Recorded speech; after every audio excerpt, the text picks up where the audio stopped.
गुरु पूर्वी चेतना की खोज। पश्चिम की भाषाओं में गुरु जैसा कोई शब्द भी नहीं।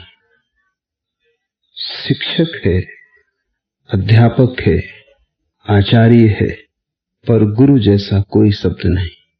पहले तो गुरु शब्द को समझ लें, क्योंकि बड़े सूक्ष्म भाव उसमें समाहित हैं। शिक्षक तो वह है जो ज्ञान दे, जिससे हम कुछ सीख लें, स्मृति बढ़े, जानकारी बढ़े। गुरु शिक्षक नहीं, वो ज्ञान नहीं देता, उससे तुम्हारी जानकारी भी नहीं बढ़ेगी। ठीक उल्टा ही है गुरु शिक्षक से, वो तुम्हारा सारा ज्ञान छीन लेता है। वो तुम्हारी स्मृति को गिरा देने के लिए उपाय बताता है। वो पहले तुम्हें परम अज्ञानी बना देता है, क्योंकि जैसे ही तुम परम अज्ञान की प्रतीति से भर जाओ, वैसे ही परमात्मा के द्वार खुल जाते, क्योंकि वे द्वार उसके लिए ही खुलते हैं जो नहीं जानता है। जो जानता है कि मैं नहीं जानता हूं, बस उसी के लिए वे द्वार खुलते हैं। जिसे ख्याल है कि मैं जानता हूं, उसके लिए परमात्मा के द्वार सदा बंद है। परमात्मा के कारण नहीं, उसके जानने की भ्रांति के कारण ही। इससे बड़ा कोई अहंकार नहीं है कि मैं जानता हूं। क्या जानते हैं आप? जो भी जानते हैं कचरा है। वो कचरा भी अपना नहीं है, वो भी उधार है, वो भी किसी से सीखा है। इस कचरे के बोझ को हम पांडित्य कहते हैं। इस बोझ को हम ढोते रहें, ये पत्थर की तरह हमारी छाती पर बढ़ता जाएगा, लेकिन ये बोझ कभी पंख नहीं बन सकता। इससे तुम परमात्मा के आकाश में उड़ न सकोगे। इससे मोक्ष का कोई भी संबंध नहीं, क्योंकि मोक्ष के लिए तो निर्भर होना जरूरी। सब बोझ हट जाए तो ही पंख उन्मुक्त आकाश में प्रवेश कर सकते। और ज्ञान से बड़ा कोई बोझ नहीं। तुम जानते हो, वही तुम्हारी मुसीबत है, वही तुम्हारा बंधन है। और अहंकार जल्दी मान लेता है कि मैं जानता हूं, क्योंकि अहंकार को यह मानना कि मैं अज्ञानी हूं बड़ी पीड़ा से भरी बात है। इसलिए सुकरात ने कहा है, जब कोई ज्ञानी हो जाता है तो पहली बात तो यही जानता है कि मैं नहीं जानता हूं। तब द्वार खुलते। वे द्वार भी ज्ञान के नहीं, वे द्वार भी अनुभव के। जब कोई अनुभव कर लेता है कि मैं नहीं जानता हूं, तभी तो शिष्य होने की क्षमता आती। अगर थोड़ी सी भी समझ लेके तुम मेरे पास आए हो, तो तुम ना समझ ही वापस लौट जाओगे। तुम्हारी समझ ही तो बाधा हो जाएगी। तुम मुझे मौका ही न दोगे कि मैं तुम्हारे भीतर जा सकूं। दरवाजे पर तुम्हारी समझदारी खड़ी। समझदारी का हटना जरूरी है। तुम जो भी जानते हो उसका हटना जरूरी है, क्योंकि एक बात तो तय है कि तुम्हारे जानने से न तो तुम्हें सत्य मिला, न तुम्हें जीवन मिला, न तुम्हें प्रकाश मिला। इस जानने से तुमने पाया क्या है? इस जानने से तुमने सिवाय अहंकार के और कुछ भी नहीं पाया है।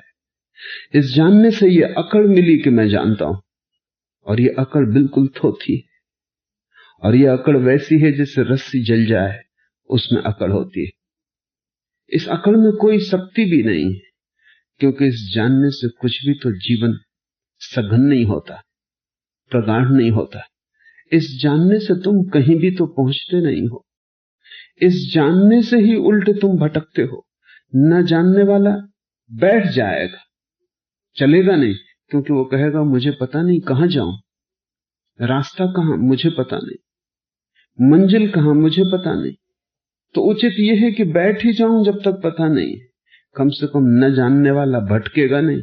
जानने वाले के पास नक्शे, जानकारी, वो उनकी वजह से बड़ी यात्राओं पर निकल जाता है। और जितनी लंबी यात्रा पर तुम जाओगे, उतने ही स्वयं से दूर निकल जाओगे। अज्ञानी बैठ जाएगा, बैठ के ही पालेगा, क्योंकि जिससे तुम खोज रहे हो वो भीतर छिपा है। वो कहीं बाहर होता तो नक्शे साथ दे सकते थे, शास्त्र काम आ सकते थे। कोई शास्त्र काम ना आएगा। शिक्षक शास्त्रों को हस्तांतरित करता है। समाज ने जो जानकारी इकट्ठी की है सदियों सदियों में, शिक्षक उसको नई पीढ़ी को देता है। शिक्षक कड़ी है दो पीढ़ियों के बीच में, गुरु शिक्षक नहीं। गुरु हमेशा जो भी तुम्हें समाज ने दिया है उसे छीन लेता है और तुम्हें समाज मुक्त कर देता है। गुरु तुम्हें ज्ञान से मुक्त करता है, उस तथाकथित ज्ञान से जिससे तुम भरे हो। गुरु तुम्हें निर्भर करता है। इसलिए गुरु के पास सीखने नहीं जाना पड़ता, गुरु के पास अन्न सीखने जाना पड़ता है। श्री रमन को किसी ने कहा मुझे कुछ सिखाएं, कुछ शिक्षा दे। रमन ने कहा तो फिर कहीं और जाओ, यहां तो अनलर्निंग, अन सीखना करना हो तो ही आओ। यहां तो हम मिटाते हैं, पहुंचते हैं। यहां हम तुम्हारे चेतना के आकाश पर कुछ लिखना नहीं चाहते, काफी लिख गया है, उसी को साफ करना चाहते।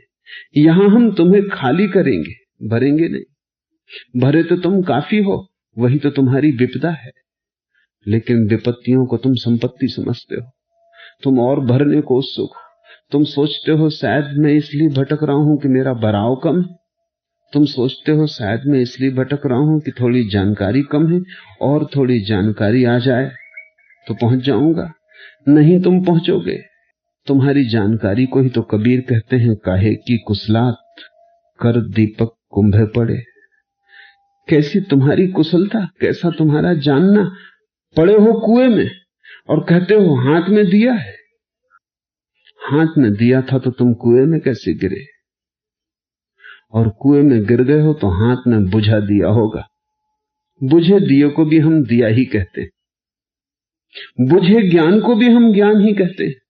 एक तो कबीर का ज्ञान है, वो जलता हुआ दिया है, और एक पंडित का ज्ञान है, वो बुझा हुआ दिया है। दोनों को हम दिया कहते हैं। बुझे को दिया कहना नहीं चाहिए, भाषा की भूल है। उधार ज्ञान को ज्ञान कहना नहीं चाहिए, भाषा की भूल है। लेकिन अपना ज्ञान तो कभी कभी घटित होता है करोड़ों में, तो एक को छोड़कर बाकी का क्या होगा। वे बाकी भी मानना चाहते हैं कि ज्ञानी है। उस मानने से बड़ी तृप्ति मिलती, उस मानने से कुछ भी नहीं मिलता, सिर्फ एक तृप्ति मिलती है कि मैं भी जानता हूं। पंडित से ज्यादा भ्रांत आदमी तुम कहीं ना पा सकोगे। इसलिए मैं निरंतर कहता हूं, पापी भी उस तक पहुंच जाए, पंडित नहीं पहुंच पाता। ऐसा कभी सुना नहीं कि पंडित मोक्ष गया हो। पापी तो कुछ पहुंचे हैं, पंडित नहीं पहुंचा है। क्योंकि पांडित्य सबसे बड़ा पाप है, बाकी सब पाप छोटे। क्यों? एक चोर है, उसने किसी का धन चुरा लिया, ये पाप है। ये पाप बहुत बड़ा नहीं क्योंकि धन मिट्टी है, और ये पाप बहुत बड़ा नहीं क्योंकि कितना धन चुराया होगा, और ये पाप बहुत बड़ा नहीं क्योंकि धन को चुराने वाले को ये लगता ही रहता है कि मैंने बुरा किया। उसके अहंकार की भर्ती नहीं होती, इससे अहंकार में कांटा छिदता है। फिर एक आदमी ने ज्ञान चुरा लिया, पंडित यानी जिसने ज्ञान चुरा लिया। पंडित चोर है, लेकिन अकड़ उसकी ऐसी जैसे वो साहूकार हो, और जो उसने चुराया है वो ज्यादा सूक्ष्म है, और कहीं कांटा भी नहीं छिदता कि मैंने चोरी की। चोर को तो कांटा छिदता है, वही कांटा उससे मोक्ष ले जा सकता है। पंडित को कांटा भी नहीं छिदता। पंडित तो फूल पर सवार है, वही फूल उसे डुबाएगा, वही संघातक है। तो पहली बात, गुरु ज्ञान देता नहीं, तुम्हारे ज्ञान को छीन लेता है। गुरु तुम्हें भरता नहीं, खाली करता है। गुरु तुम्हें शून्य बनाता है, क्योंकि शून्य में ही पूर्ण का आगमन हो सकता है। गुरु तुम्हें खाली करता है ताकि परमात्मा के लिए जगह हो सके। इसलिए गुरु और शिक्षक में बुनियादी भेद है। दूसरी बात, शिक्षक शब्द का प्रयोग करेगा, क्योंकि शब्द ही वहां माध्यम है।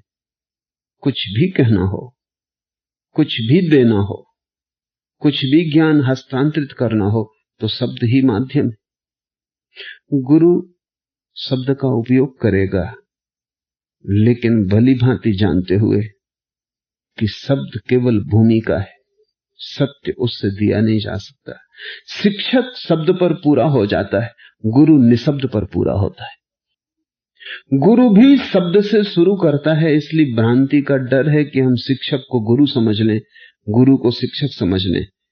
शब्द से शुरू करना ही होगा, क्योंकि तुम जहां हो वहीं से यात्रा शुरू हो सकती है। तुम अगर बीमार हो तो औषधि से शुरू करना पड़ेगा, लेकिन औषधि अंत नहीं, स्वास्थ्य अंत है। और स्वास्थ्य का अर्थ यह है कि जहां औषधि की कोई जरूरत न रह जाए। तुम बीमार हो, शब्दों से बीमार हो, शब्द से ही शुरू करना पड़ेगा, लेकिन लक्ष्य होगा निशब्द। शिक्षक शब्द ही से शुरू करता है, शब्द ही लक्ष्य। गुरु शब्द से शुरू करता है, लेकिन शब्द लक्ष्य नहीं, निशब्द। गुरु शब्द का उपयोग करता है तुम्हारे शब्दों के निषेध के लिए। एक कांटा लगा हो तो हम दूसरे कांटे से पहले कांटे को निकालते हैं। गुरु शब्द का ऐसा ही उपयोग करता है। शब्द के कांटे लगे हैं, दूसरे शब्दों के कांटों से उन्हें निकालता है। लेकिन गुरु तुम्हारे पीछे छूट गए घाव में नए कांटे को नहीं रख देता कि ये कांटा बड़ा प्यारा है, कि इस कांटे ने बड़ी कृपा की, कि इसी कांटे की वजह से पुराना कांटा निकला। शिक्षक तुम्हारे भीतर कांटों को चुभाए चला जाता है। तुम जितना जानकार हो जाते हो उतना ही जानना मुश्किल हो जाता है। तुम जितने समझदार हो जाते हो उतनी ही समझ मुश्किल हो जाती है। गुरु तुम्हारे एक कांटे को दूसरे कांटे से निकालता है, फिर कहता है दोनों कांटे फेंक दो, तुम बिल्कुल निर्भर हो जाओ, तुम कांटे से शून्य हो जाओ। लक्ष्य निशब्द है, शून्य। शिक्षक से एक संबंध बनता है, वो संबंध बुद्धि का है, वो संबंध दो सिरों का है, हृदय का नहीं। हृदय से शिक्षक का कोई लेना देना नहीं। गुरु से जो संबंध बनता है वो दो बुद्धियों का नहीं, वो दो हृदयों का है। इसलिए पश्चिम के लोग समझ ही नहीं पाते कि गुरु के प्रति श्रद्धा की क्या जरूरत है। सीखना है, गुरु एक टेक्नीशियन है, जानकार है, उससे सीख लो, बात खत्म हो गई। श्रद्धा का कहां सवाल है। काश बुद्धि का ही संबंध होता गुरु से तो पश्चिम ठीक कहता है, सीख लिया, धन्यवाद दे दिया, फीस चुका दी, बात खत्म हो गई। जिससे रास्ते पे तुम किसी से पूछ लेते हो कि स्टेशन का मार्ग कहां है, श्रद्धा की कोई जरूरत है। मार्ग बता दिया, धन्यवाद दे दिया, चुपचारा हो गए, तुम अपनी राह चले गए, तुम्हारा बताने वाला अपनी राह चला गया। न तो वो अपेक्षा करता है कि तुम उस पर श्रद्धा रखो, समर्पण करो, न तुम सोच सकते हो कि इतनी सी बात पूछने के लिए कोई श्रद्धा और समर्पण की जरूरत है। तुमने पूछ लिया ईश्वर कहां है, गुरु ने बता दिया। तुमने पूछ लिया ध्यान कैसे करें, गुरु ने बता दिया। तुमने धन्यवाद दे दिया, भेंट दे दी, अपने घर चले गए, बात समाप्त हो गई। शिक्षक और विद्यार्थी का संबंध व्यावसायिक है, वहां श्रद्धा की कोई भी जरूरत नहीं। इसलिए अगर विश्वविद्यालय के शिक्षक विद्यार्थियों से श्रद्धा की अपेक्षा करते हो तो भ्रांति में, ये हो नहीं सकता। लेकिन पूरब की परंपरा की वजह से उनके मन में यह भ्रांति बनी, क्योंकि पूरब में गुरु को आदर था, श्रद्धा थी। वो सोचते हैं वो भी गुरु है, उनके लिए श्रद्धा और आदर होना चाहिए। नहीं, वो गुरु है नहीं, विद्यार्थी शिष्य नहीं, शिक्षक गुरु नहीं। विद्यार्थी फीस चुका रहा है, धन्यवाद दे देगा, बात खत्म हो गई। शिक्षक से कोई हार्दिक संबंध नहीं है, हो नहीं सकता। लेकिन भारत में गुरु के प्रति सम्मान का भाव इतना पुराना है कि विश्वविद्यालय का शिक्षक भी सोचता है कि मैं गुरु, बिना इस बात की फिक्र किए कि गुरु की गुरुता कहां, बिना इस बात की चिंता किए कि गुरु होना साधारण आदमी के बस की बात नहीं। क्योंकि गुरु तो वही हो सकता है जो उस गुरुता को उपलब्ध हो गया, जो अंतिम महिमा को उपलब्ध हो गया, जिसने परम सत्य को जान लिया, वही गुरु हो सकता है। जिसको जानने को कुछ शेष ना रहा, जिसके होने में अंतिम घटना घट गई, जो समाधिस्थ हुआ, जिसके लिए परमात्मा पारदर्शी हो गया, जो परमात्मा से एक हो गया, जिसमें वो परमात्मा में रत्ती भर भेद ना रहा, गुरु वो है। शिक्षक और विद्यार्थी में जो फर्क है वो परिमाण का है, मात्रा का है, गुण का नहीं, क्वालिटेटिव नहीं, क्वांटिटेटिव।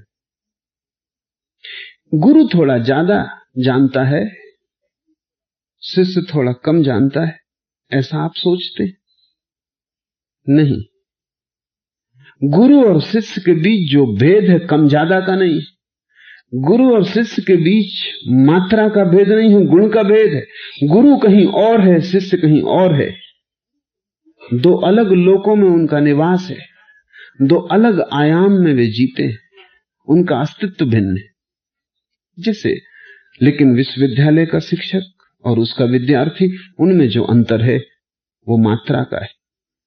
शिक्षक थोड़ा ज्यादा जानता है, विद्यार्थी थोड़ा कम, और इसलिए अगर विद्यार्थी थोड़ा कुशल हो तो कोई कठिनाई नहीं कि शिक्षक से ज्यादा जान सके, कोई भी कठिनाई नहीं, मात्रा का ही फर्क है।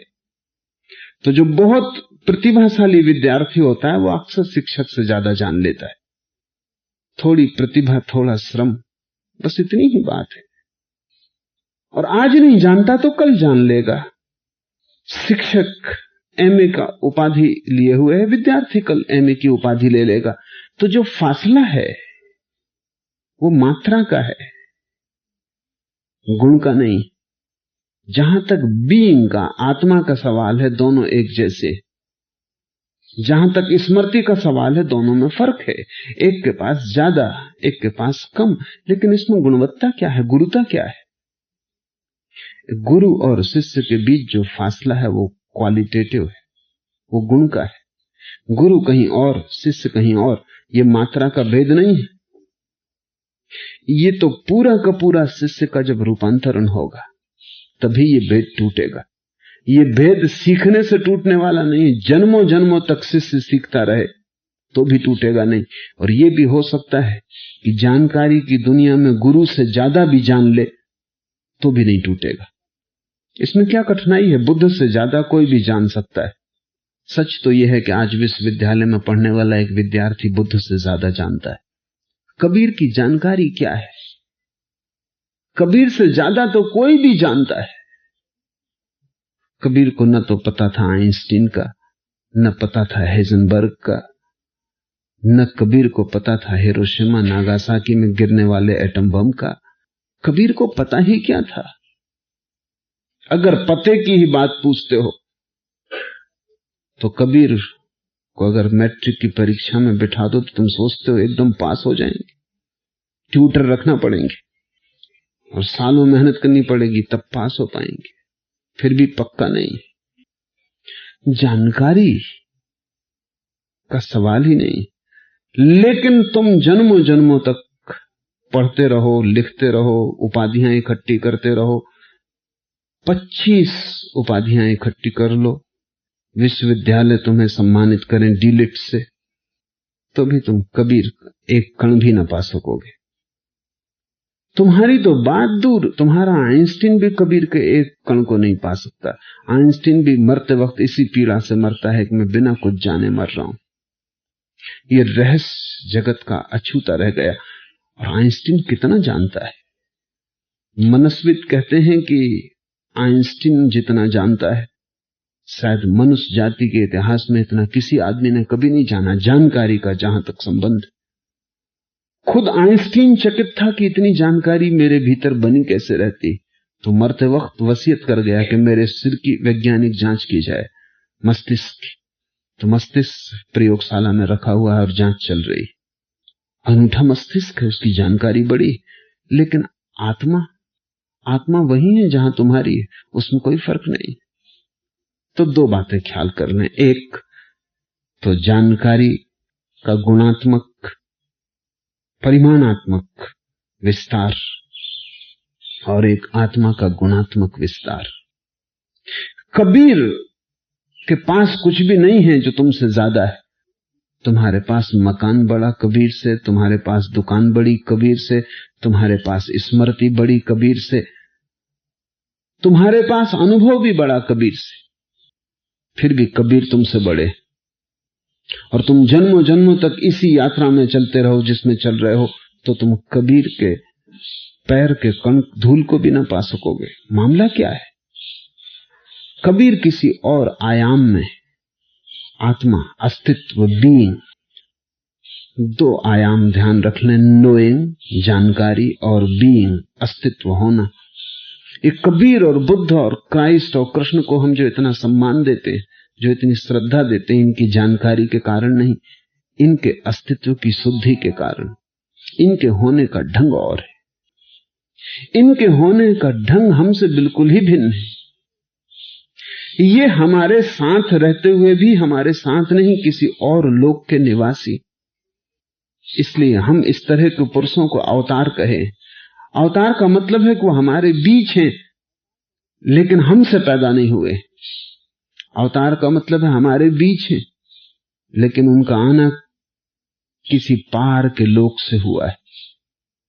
जैसे अंधेरे कमरे में छोटा सा छिद्र और छप्पर में और सूरज की किरण उतरती है, वो अवतरण है। वो किरण भी वही है अंधेरे के भरे कमरे में, जहां अंधेरा है वहीं वो किरण भी है। दोनों के होने का ऊपरी ढंग एक सा है लेकिन भीतरी ढंग बहुत भिन्न है। कहां अंधेरा, कहां किरण, बिल्कुल विपरीत है। किरण आती है सूर्य के लोक से, वो अवतरण। अंधेरा इस पृथ्वी का है, वो कहीं से भी नहीं आता, वो सदा यही है। किरण आके उसको तोड़ देती है, किरण चली जाती है, फिर वो अपनी जगह ले लेता है, वो कहीं आता जाता नहीं।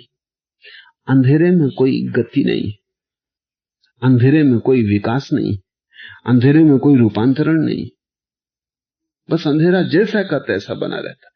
अंधेरे से ज्यादा मृत तुम कोई और चीज ना पा सकोगे। पत्थर भी थोड़ा हिलता डुलता है, पहाड़ भी सरकते, महाद्वीप भी यात्रा करते, पहाड़ भी बढ़ते हैं, छोटे बड़े होते, उनमें भी गति है और जीवन है। अंधकार इस जगत में सबसे भयंकर मृत्यु है, इसलिए हम सारी दुनिया में मृत्यु को अंधकार की तरह चित्रित करते हैं। यमदूत हों, मृत्यु के देवता हों, उनको हम काला चित्रित करते हैं। उसके पीछे कारण है क्योंकि अंधेरे से ज्यादा जीवन शून्य और कुछ भी नहीं। वो हिलता डुलता भी नहीं, बढ़ता घटता भी नहीं, बस वैसे ही का वैसा पड़ा है। जहां के तहां किरणें आती हैं, छेद देती हैं, किरणें चली जाती हैं, वो फिर वापस घना हो जाता है अपनी जगह। अवतरण कहते हैं हम उस घटना को कि कोई हमारे पड़ोस में ही बैठा हो फिर भी हमारे पास ना हो। कबीर तुम्हारे पास ही बैठे हो तो भी तुम्हारे पास नहीं, परमात्मा के पास, तुमसे बहुत दूर। ये उनके परमात्मा के पास होना ही उनकी महत्ता है। तो गुरु और शिष्य के बीच गुणात्मक भेद है, शिक्षक और विद्यार्थी के बीच परिमाणात्मक भेद है। शिक्षक और विद्यार्थी के बीच किसी तरह की श्रद्धा अपेक्षित नहीं। गुरु और शिष्य के बीच बिना श्रद्धा के कुछ भी घटेगा नहीं, क्योंकि गुरु और शिष्य हृदय से जुड़े। हृदय यानी प्रेम, और प्रेम का जो परम रूप है उसका नाम है श्रद्धा। प्रेम का जो शुद्धतम रूप है उसका नाम है श्रद्धा, जहां वासना खो गई बिल्कुल। प्रेम का जो निकृष्ट रूप है वो है काम।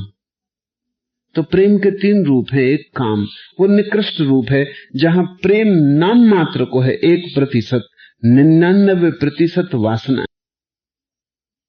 फिर एक मध्य का तल है जहां 50-50% है, जहां प्रेम और वासना बराबर बराबर है।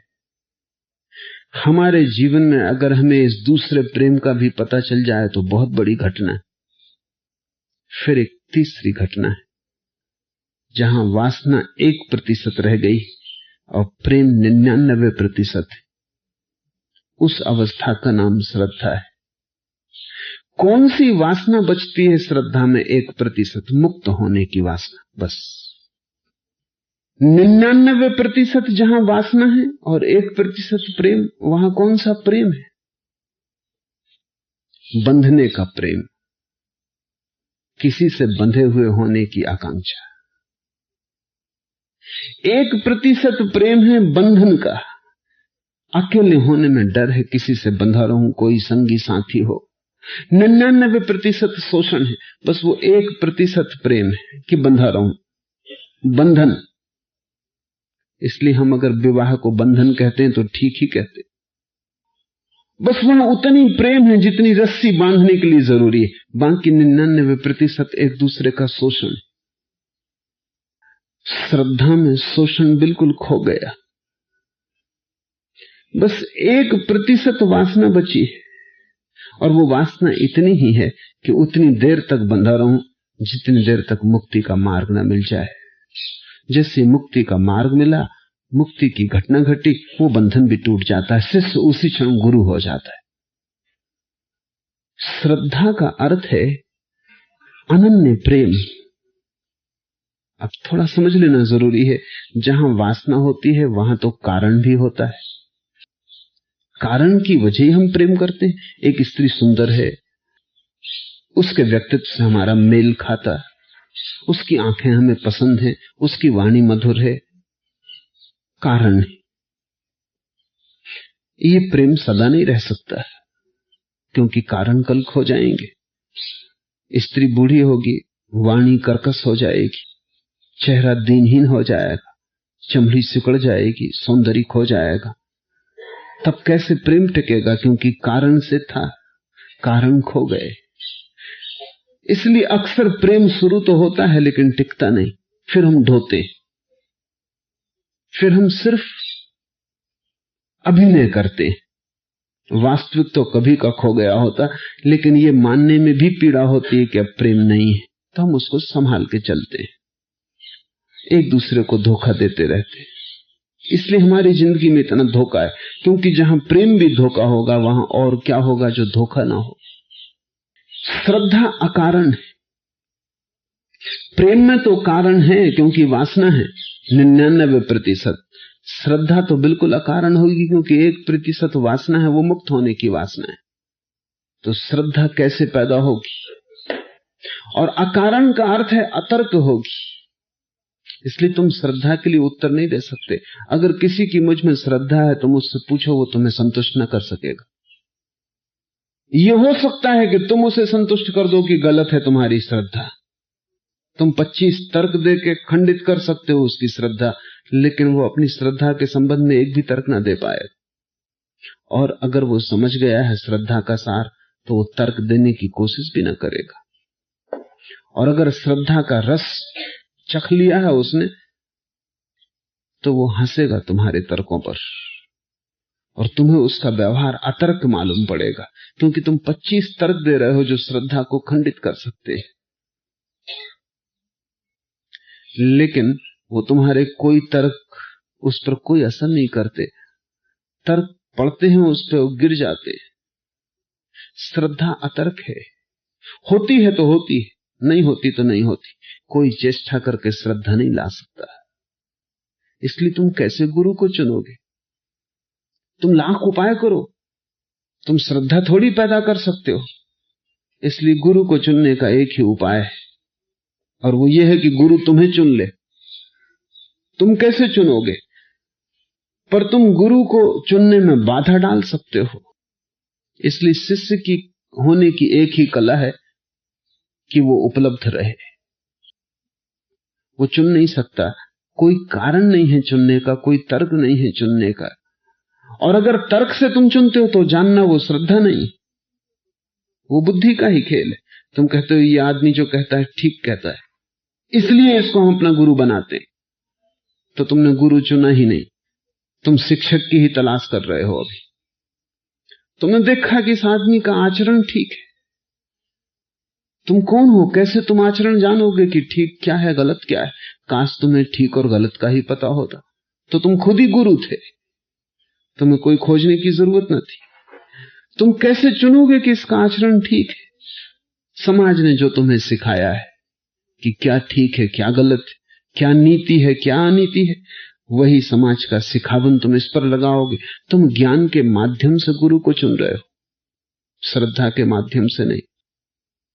तो तुम उसी को गुरु चुन लोगे जिसको तुम सोचते रहे हो कि गुरु होना चाहिए। अगर तुम जैन घर में पैदा हुए हो तो यह आदमी उपवास करता है, एक बार खाना खाता है, रात भोजन नहीं लेता, पानी नहीं छूता, रात गर्म पानी पीता है, चुन लोगे, गुरु का काम पूरा हो गया। इतनी सस्ती होती परीक्षा काश कि पानी पीने से तुम पता लगा लेते।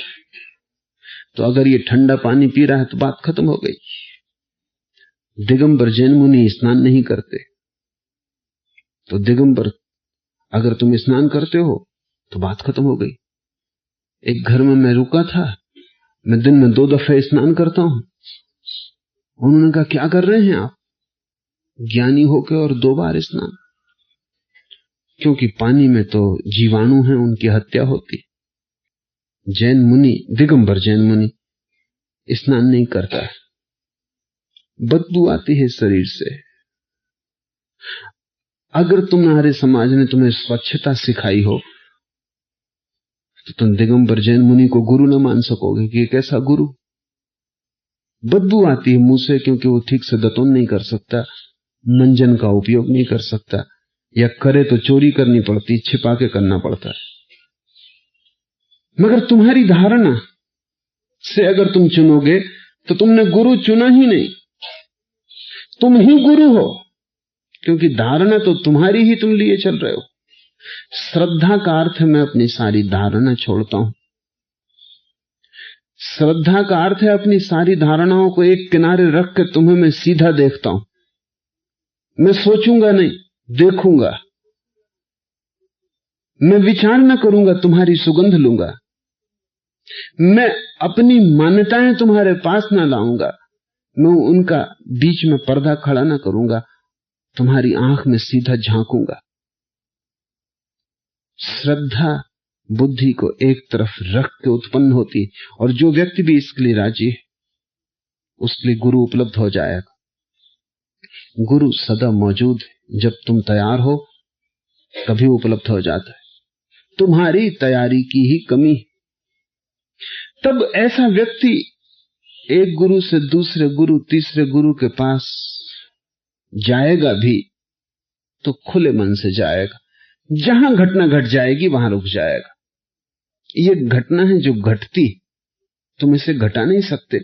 इसलिए मैंने कहा तुम सिर्फ उपलब्ध हो सकते हो। अनेक गुरु हैं, हर काल में अनेक लोग ज्ञान को उपलब्ध हो जाते हैं। तुम उनके पास उपलब्ध अवस्था में जाओ, बस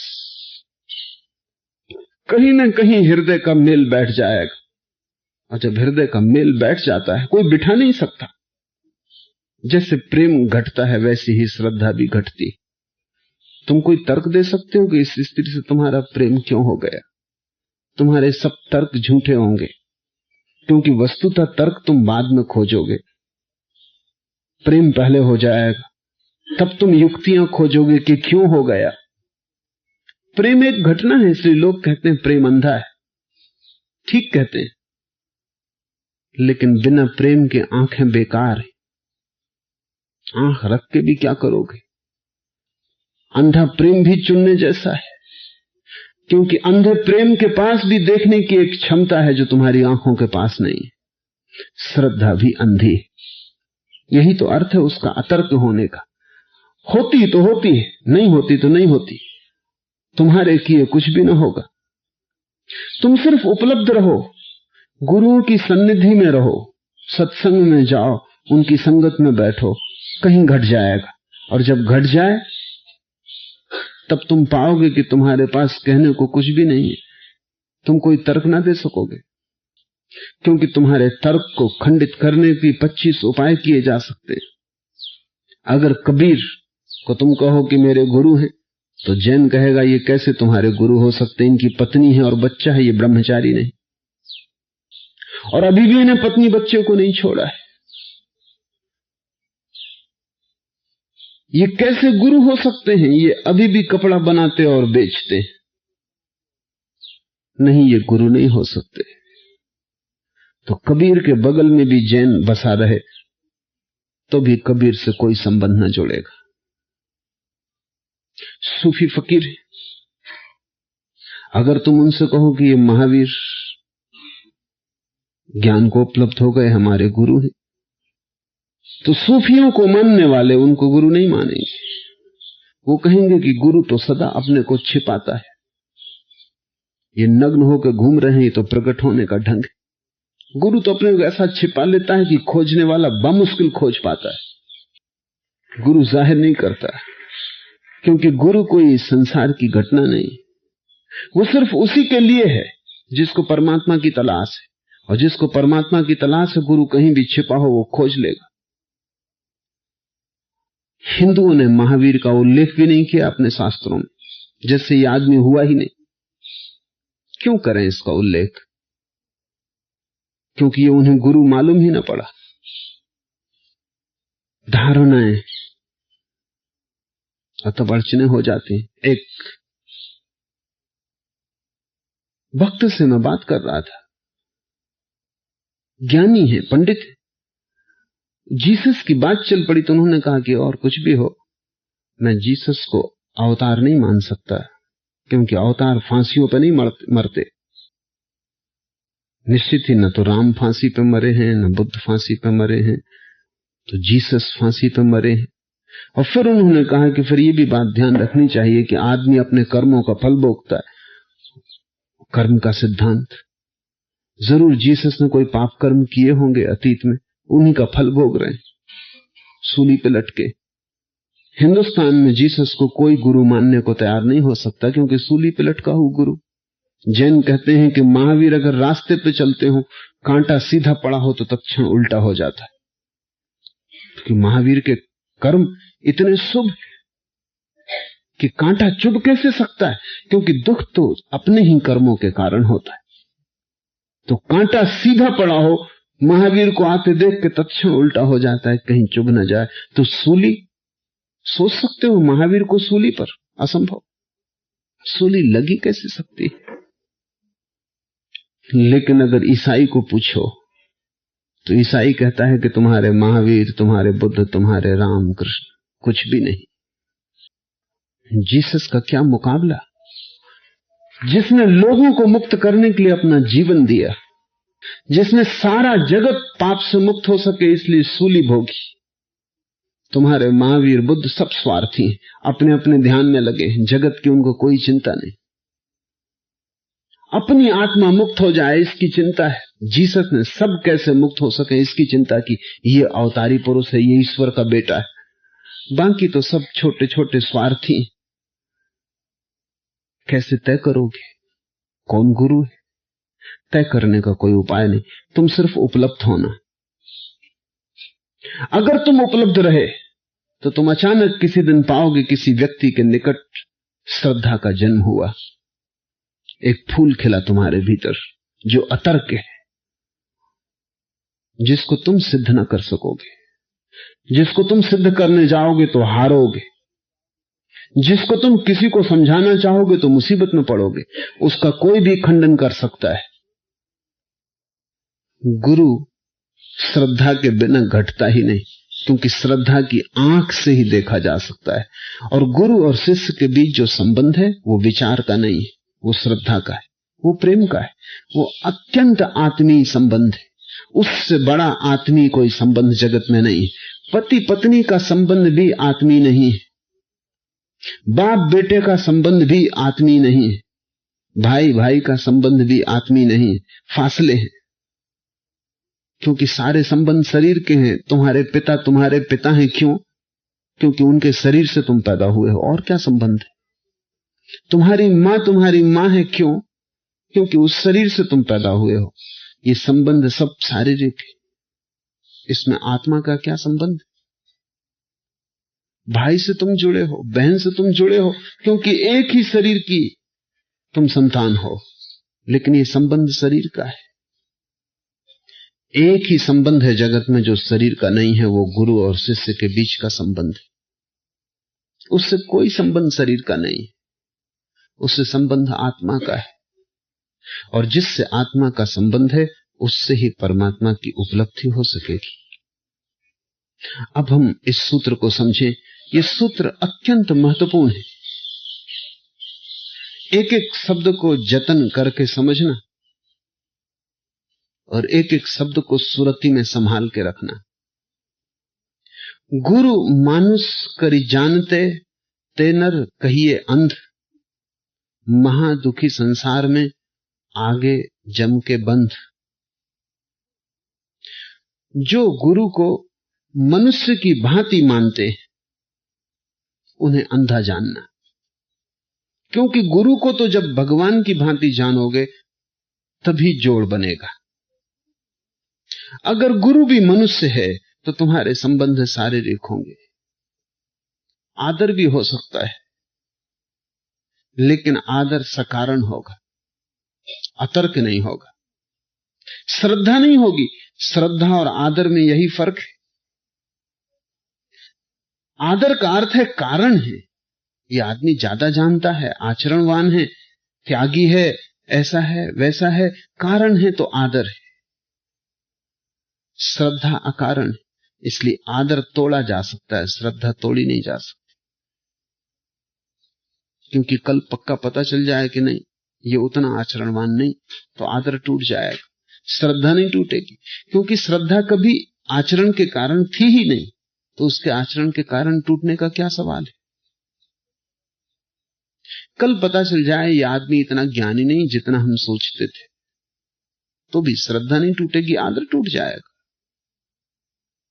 जो गुरु को मनुष्य की भांति जानते हैं, कबीर कहते हैं ते नर कहिए अंध, वे अंधे, उनके पास आंख नहीं। निश्चित ही गुरु भी मनुष्य है, पर मनुष्य ही नहीं।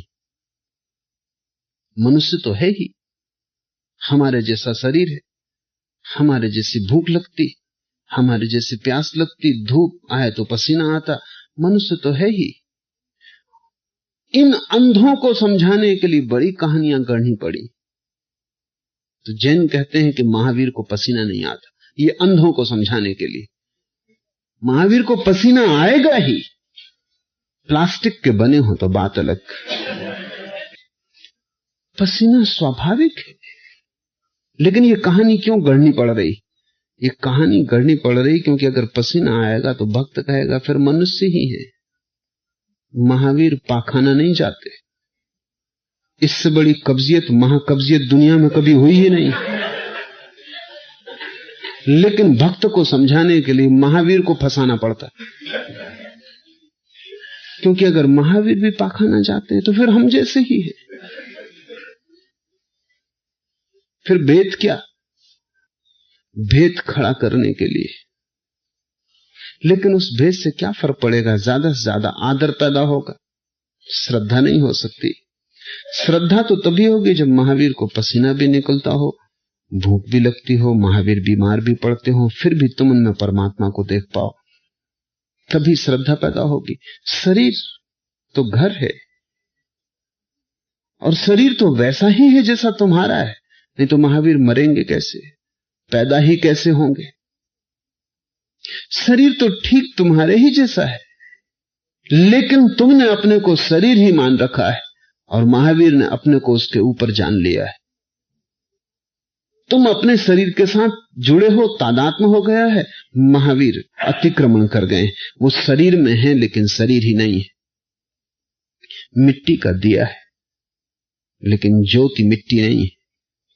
तुम्हें अगर दिया ही दिखाई पड़ा तो तुम अंधे हो, कबीर कहते हैं। ज्योति को देखना, वो ज्योति निश्चित ही, उस ज्योति में कोई पसीना नहीं आता, उस ज्योति में कोई दुर्गंध भी नहीं, उस ज्योति को भूख भी नहीं लगती, प्यास भी नहीं लगती। लेकिन वो ज्योति को, दिए को तो प्यास भी लगेगी, तेल की भी जरूरत होगी, थकेगा भी, टूटेगा भी, मरेगा भी। गुरु मानुष करी जानते, ते नर कहिए अंध। जो लोग गुरु को भी मनुष्य की भांति देखते हैं वे अंधे। अंधे इसलिए हैं कि कोई संबंधी न जुड़ पाएगा। आंखें ऊपर उठाओ, मंसूर को सूली लगी, और जब मंसूर को सूली लगी तो वो हंस रहा था, किसी ने भीड़ में से पूछा कि मंसूर क्यों हंसते हो, क्या प्रसन्नता की बात? तो उसने कहा कि तुम कम से कम थोड़ी आंखें तो ऊपर उठा के देख रहे। सूली लगी थी तो वो ऊपर लटका था, लोगों को आंखें ऊपर उठा के देखना पड़ रहा था। तो मंसूर ने कहा मैं प्रसन्न हो रहा हूं कि चलो तुमने थोड़ी तो आंखें ऊपर उठा के देखी। मंसूर बड़ी प्रतीक की बात बोल रहा है, वो भीड़ समझी नहीं होगी, वो भीड़ समझ ही नहीं सकती जो उसे सूली लगा रही, वो क्या खाक समझे होंगे।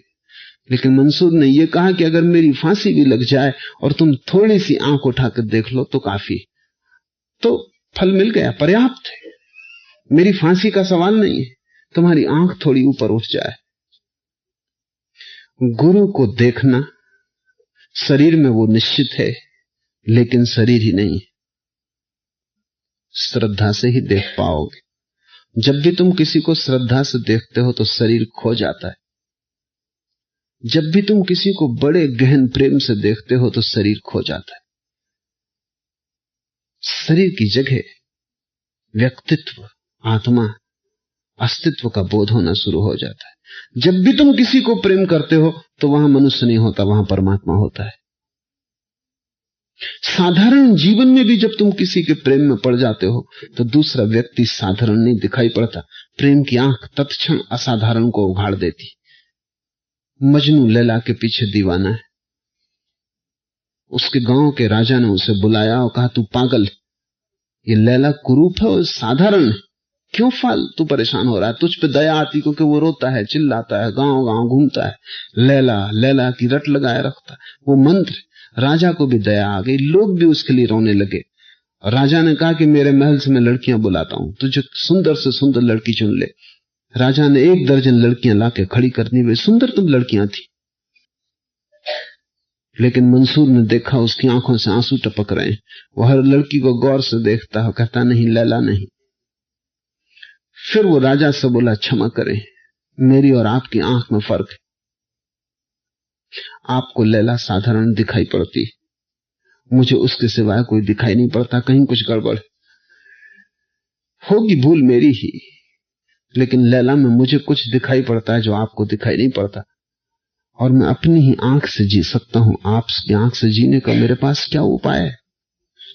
जब भी कोई आदमी साधारण प्रेम में गिरता है, वो प्रेम जहां 1% प्रेम होता है और 99% वासना होती, तो भी दूसरे व्यक्ति में तत्क्षण कुछ अलौकिक की प्रतीति होने लगती।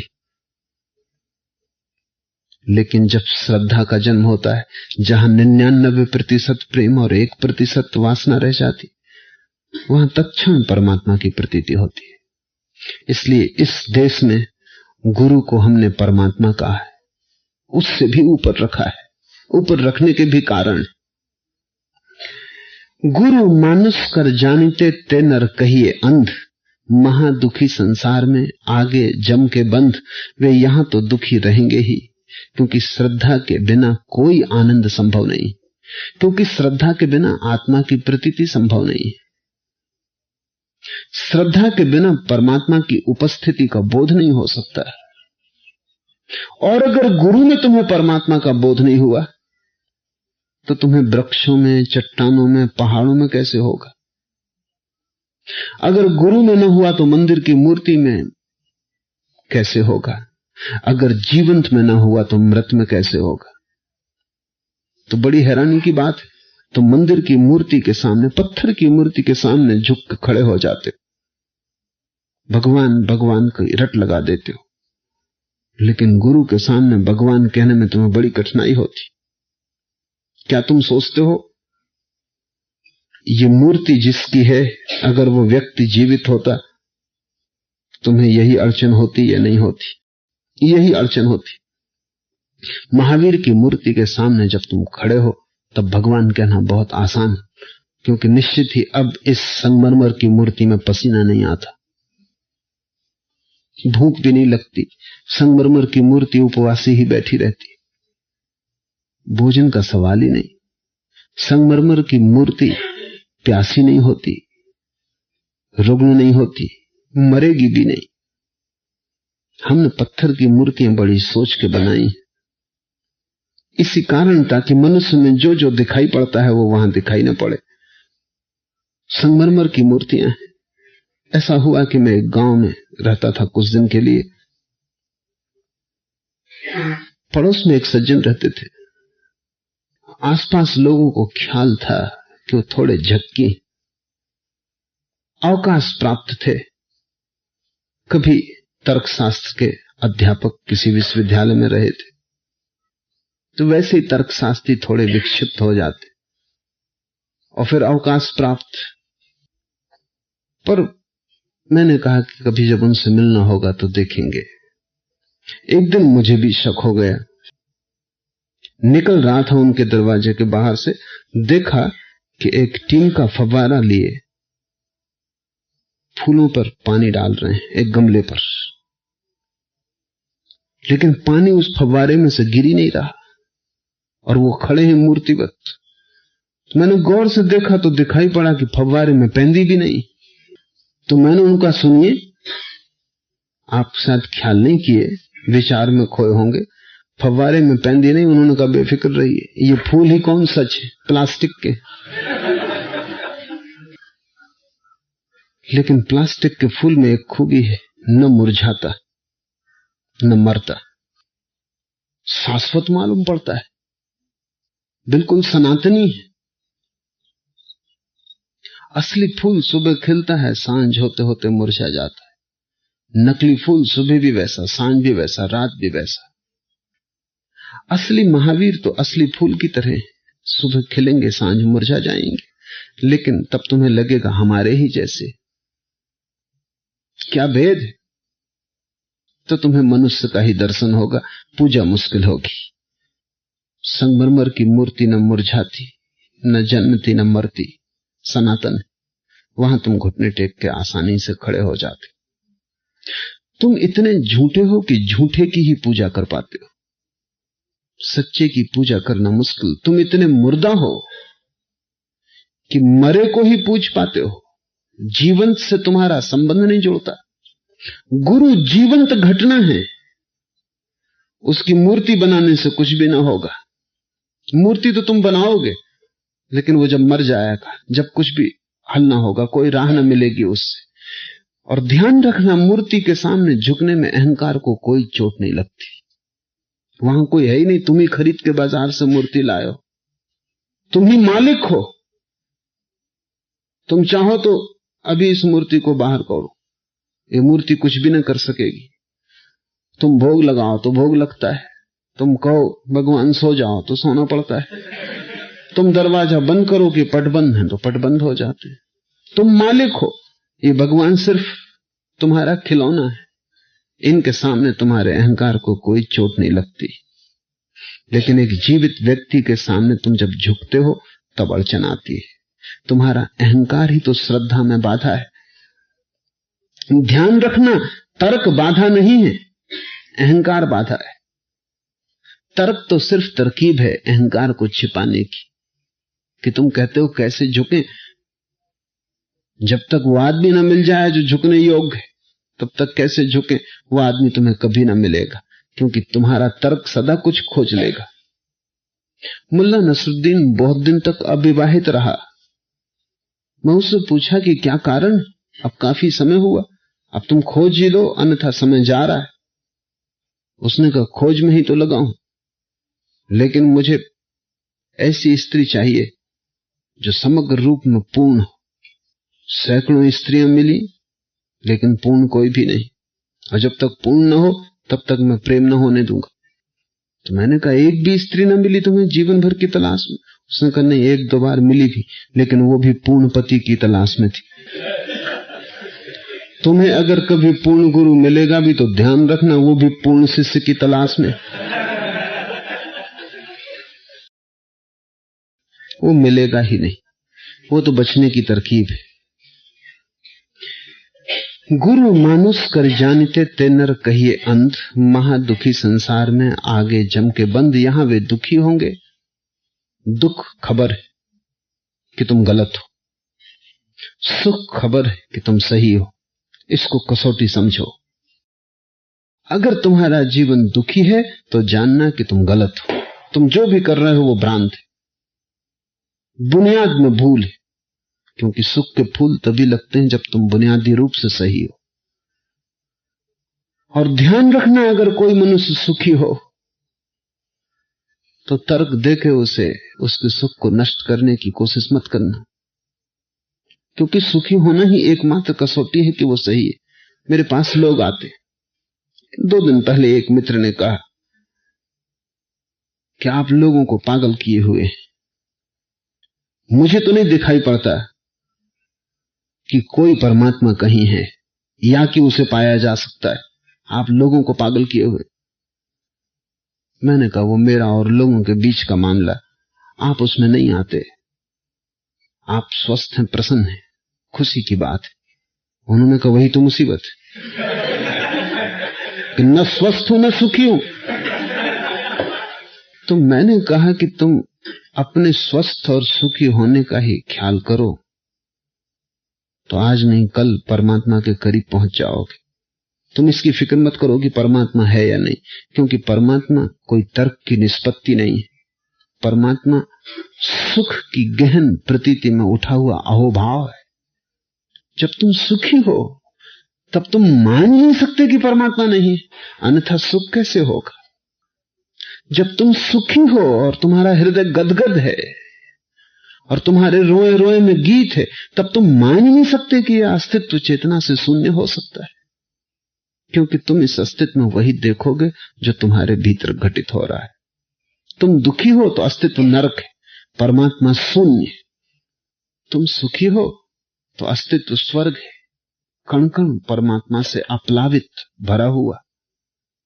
ये सवाल निष्पत्ति का नहीं है कि तुम सोचो परमात्मा है या नहीं, विचार करो, दर्शन शास्त्र में जाओ, शास्त्रों का अध्ययन करो, तर्क जुटाओ, ये सब पागलपन। तुम सुखी हो तत्क्षण वो है, तुम दुखी हो वो खो गया। तो मैंने उनसे कहा कि मेरे और मेरे पागलों को तुम छोड़ो, अगर वो सुखी हैं तो क्या फर्क पड़ता है परमात्मा है या नहीं, और तुम अगर दुखी हो तो क्या फर्क पड़ता है कि परमात्मा है या नहीं। आखिरी निष्पत्ति तो सुख और दुख होगी। आखिरी निर्णय तो यह होगा कि आदमी के जीवन में आनंद का फूल लग सका या नहीं लग सका, वही निर्णायक है। तो तुम उसी तरफ ख्याल रखना, और जिस व्यक्ति के पास तुम्हारे जीवन में आनंद का फूल खुलने लगे वहां तर्क छोड़ना, वहां बुद्धि को हटा देना, वहां हृदय को खुला करना। वहां श्रद्धा फलित होगी, वहां गुरु का उदय होगा, क्योंकि गुरु कोई वाह्य घटना नहीं है, तुम्हारी श्रद्धा से देखा गया अनुभव है। जैसे कि तुम आंख खोलते हो, सूरज की रोशनी दिखाई पड़ती, तुम आंख बंद कर लेते हो, अंधेरा हो जाता है। श्रद्धा खोलते हो, गुरु दिखाई पड़ता है, श्रद्धा बंद करते हो, गुरु खो जाता है। गुरु तुम्हारे श्रद्धा की आंख का अनुभव है, और श्रद्धा की आंख बुद्धि को हमेशा अंधी मालूम पड़ेगी। और जिन्होंने श्रद्धा को पा लिया उनके लिए बुद्धि की आंख से बड़ा अंधापन नहीं। लेकिन एक बात पक्की है, समझो, एक छोटा बच्चा है, वो जो भी कहता है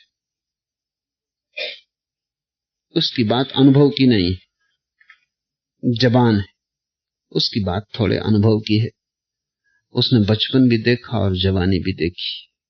ये बूढ़ा आदमी, उसकी बात और भी अनुभव की है, उसने बचपन भी देखा, जवानी भी देखी, बुढ़ापा भी देखा। जवान और बूढ़ा जब बात करेंगे तो बात में मेल नहीं पड़ेगा, क्योंकि जवान ने अभी 2 ही चीजें देखी हैं, अभी तीसरी चीज नहीं देखी। बूढ़ा जो भी जवानी के संबंध में कहेगा उसका अर्थ सोचने जैसा है, क्योंकि उसने जवानी भी देखी और फिर जवानी का ह्रास भी देखा, और अब जवानी के विपरीत अवस्था भी देखी, और अब वो जीवन के शिखर पे खड़ा है। इसलिए हम पूरब में बूढ़े आदमी को आदर देते हैं, क्योंकि उसने सब देखा। जवान को हम आदर नहीं देते, क्योंकि अभी उसे देखने को बाकी है। पश्चिम में जवान का आदर है, वो भ्रांत है, क्योंकि जिसने सब देखा उसकी ही बात का कोई मूल्य हो सकता है। जिस आदमी ने सिर्फ अभी तर्क देखा, संदेह देखा, उसकी बात का कोई मूल्य नहीं है। जिसने तर्क भी देखा, संदेह भी देखा, फिर श्रद्धा भी देखी, उसकी बात का मूल्य, क्योंकि उसने दोनों देखे। नास्तिक बच्चे जैसा है, आस्तिक बूढ़े जैसा है।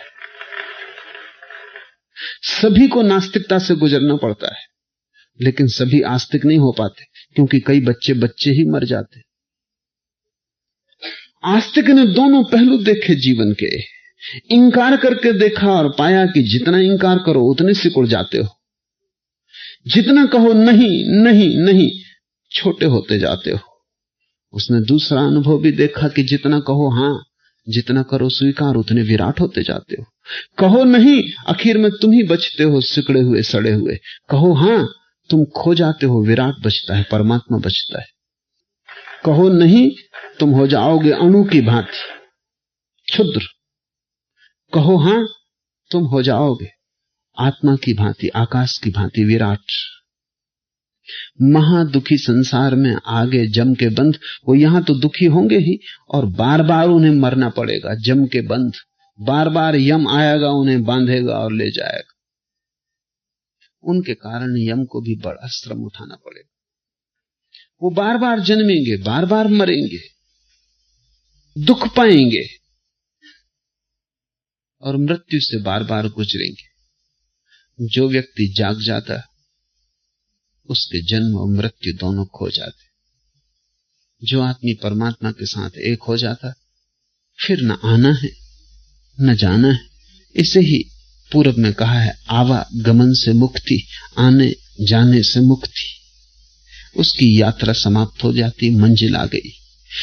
3 लोक 9 खंड में गुरु ते बड़ा न कोय, करता करे न करी सके, गुरु करे सो होय। बड़ा कठिन वचन है। अगाध श्रद्धा हो तो ही समझ में आ सकता है। आस्तिक भी थोड़ा डरेगा, ये कबीर थोड़ा सीमा के बाहर जा रहे हैं। आस्तिक भी कहेगा कि ठीक था कि गुरु पे श्रद्धा हो, लेकिन कबीर अब ये कह रहे हैं 3 लोक 9 खंड में गुरु ते बड़ा न खोए, पर समग्र अस्तित्व में गुरु से बड़ा कोई भी नहीं। इसलिए हम गुरु कहते हैं। गुरु का अर्थ है जिससे भारी और कुछ भी नहीं। करता करे न करी सके, और परमात्मा भी करना चाहे तो भी न कर पाए, गुरु करे सो होए।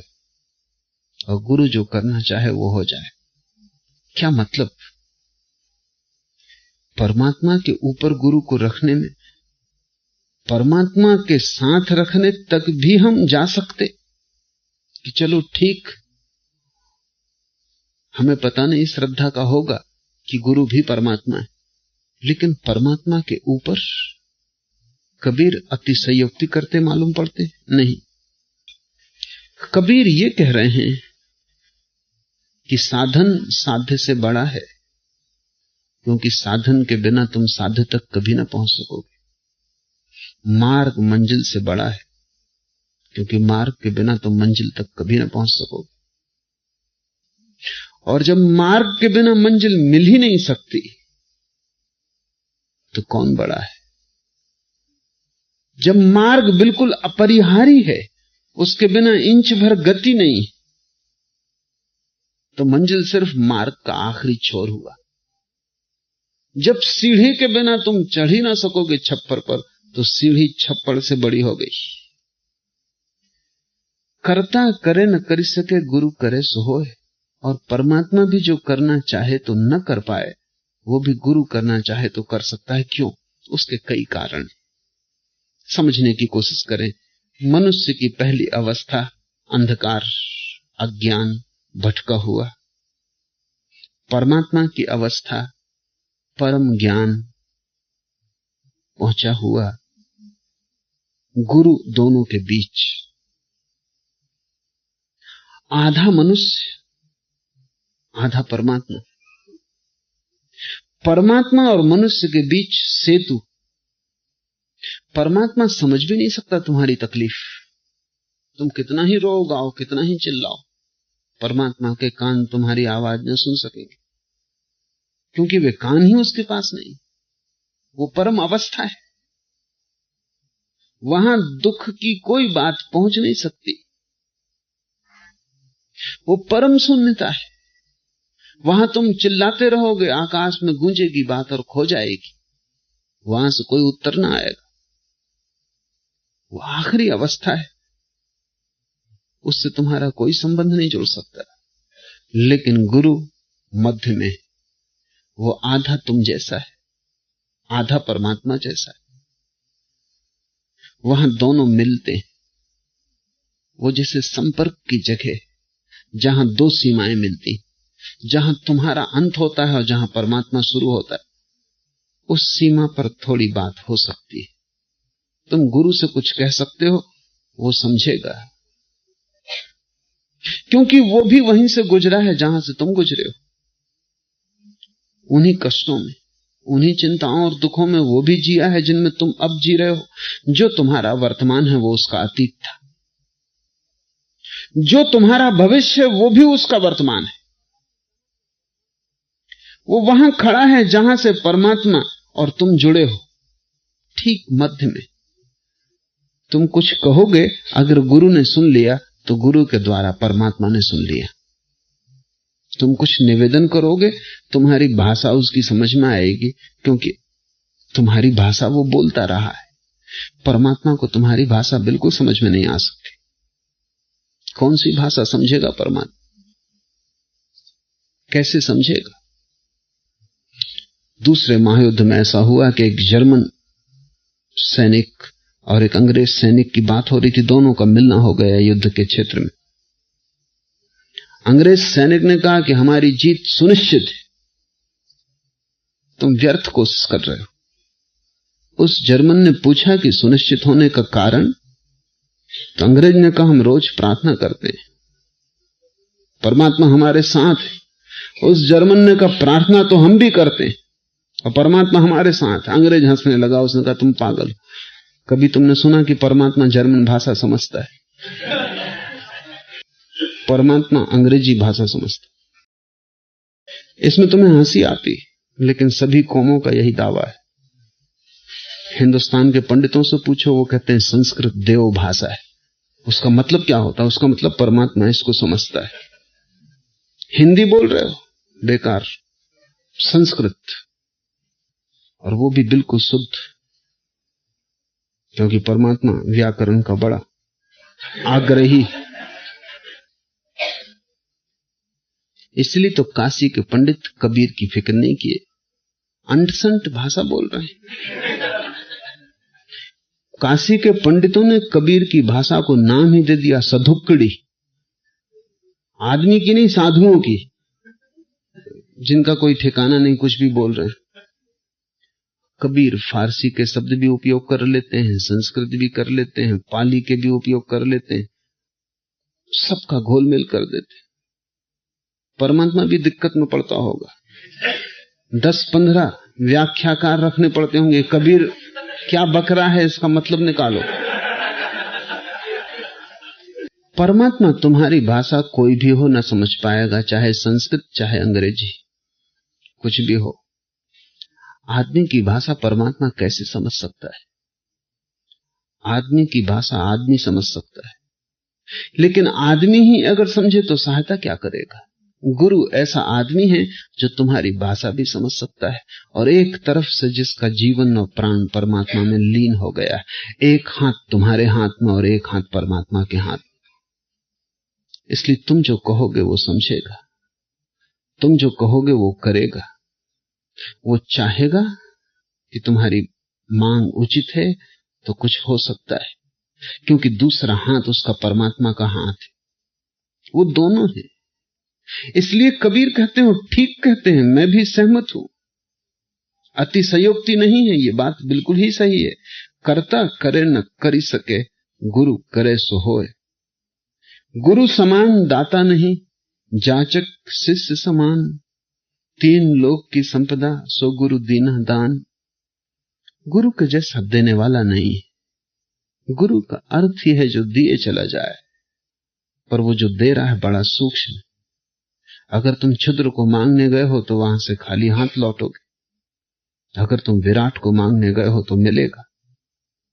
गुरु समान दाता नहीं, लेकिन उसका दान तभी संभव हो सकता है जब शिष्य भिखारी की तरह आए। तुम अगर अकड़े हुए आए, तुम अगर ऐसे आए जैसे कि तुम हकदार हो, जैसे कि तुम्हें मिलना ही चाहिए, तो तुम चूक जाओगे। जाचक शिष्य समान। शिष्य तो ऐसा हो परम भिखारी, शिष्य तो ऐसा हो जैसे उसका हृदय सिर्फ भिक्षा का पात्र। परम याचक तो गुरु से मेल बनता है, क्योंकि परम दाता से परम याचक का ही मेल बन सकता है। वो उलीचता हो और तुम उल्टे घड़े की भांति हो तो सब व्यर्थ चला जाएगा। भिक्षुक का अर्थ है जिसका घड़ा सीधा है।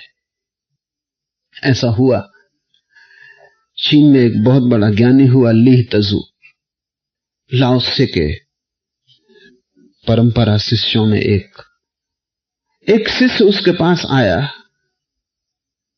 कुछ पूछा। ली तजू ने कहा समय आने पर जवाब देंगे, तैयारी चाहिए। पूछते तो हो, लेने की हिम्मत है? दे तो दूंगा, दब तो ना जाओगे उसमें? पता है क्या मांगते हो? शिष्य थोड़ा डर गया, फिर साल भर चुप ही रहा। लेकिन उसने देखा उत्तर तो दिया नहीं इस आदमी ने, साल भर बाद छोड़ के चला गया। दूसरे गुरु के पास पहुंचा और उसने कहा कि साल भर ली तजू के पास था, कुछ मिला नहीं इसलिए यहां आया हूं। उसने कहा तू अभी यहां से चला जा, क्योंकि तेरे पास पात्र ही नहीं है। जब ली तजू न भर सका, मैं गरीब आदमी हूं, मैं तुझे क्या दूंगा?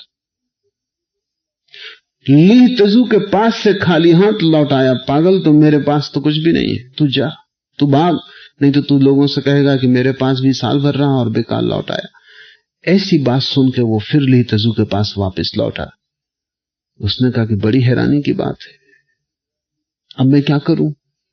एक दो जगह गया, उन्होंने कहा जब ली तजू के पास गए, जब उस विराट सरोवर के पास से प्यासे लौट आए, तो हम तो छोटे डबरे, हम तुम्हारे काम ना पड़ेंगे, तो मैं वापस आया हूं। तो ली तजू ने कहा सुन, मैं अपने गुरु के पास आया तो 3 साल तो गुरु ने मेरी तरफ देखा ही नहीं, पूछने का सवाल ही ना उठा, क्योंकि वो देखे ही नहीं। वो सबकी तरफ देखे, वो मुझे छोड़ दे, और वो इस तरह छोड़ दे जैसे वहां खाली जगह है। इशारा मैं समझ गया कि मुझे खाली जगह की भांति हो जाना चाहिए, इसलिए मुझे नहीं देखता। अगर तुम होते, ली तजू ने कहा, तो तुम भाग गए होते। तुम्हारे अहंकार को चोट लगती कि मैं आया हूं और मुझे देखा नहीं जा रहा। 3 साल जब मैं बैठा रहा और धीरे धीरे राजी हो गया कि ठीक जो उसकी मर्जी, तो एक दिन उसने मेरी तरफ देखा, आनंद की वर्षा हो गई। इतना पुलकित हो गया मैं जैसा कभी भी न था, क्योंकि 3 साल चुपचाप बैठे रहना ऐसे जैसे हुई नहीं, वो देखे ही नहीं। औरों से बात करे, औरों से चीत करे, पूछे ताछे, मेरी तरफ देखे ही नहीं। और 1-2 दिन की बात नहीं, 3 साल लंबा वक्त, पर पर्याप्त हो गया, मैं भर गया। फिर तो फिक्र ही ना रही कि वो देखता कि नहीं देखता। 3 साल और बीत गए। पहले उसने मुझे शून्य होने का इशारा किया, और जब उसने आंख मेरी तरफ देखी तो मैं समझ गया उसका इशारा कि अब मुझे देखने वाला दृष्टा हो जाना चाहिए। जैसा उसने देखा ऐसे ही अब मैं अपने को देखूं। 3 साल में अपने को देखता रहा, तब एक दिन उसने नजर मेरी तरफ की और पहली दफे वो मुस्कुराया। धन्य मेरे भाग, मैं भर गया। अब मैं समझ गया उसका मतलब, शून्य हो जाओ, साक्षी हो जाओ, आनंदित हो जाओ। तब मैं अकारण मुस्कुराने लगा, अकारण हंसने लगा, अकारण उत्सव मनाने लगा, अकारण प्रसन्न होने लगा। लोग समझे पागल हो गया। 3 साल बाद वो मेरे पास आया, उसने मेरे सिर पे हाथ रखा, उसने कहा तेरी साधना पूरी हो गई, अब मुझ में तुझ में कुछ भेद ना रहा, अब तू जा, दूसरों को जगा, तुझे मिल गया, अब बांट।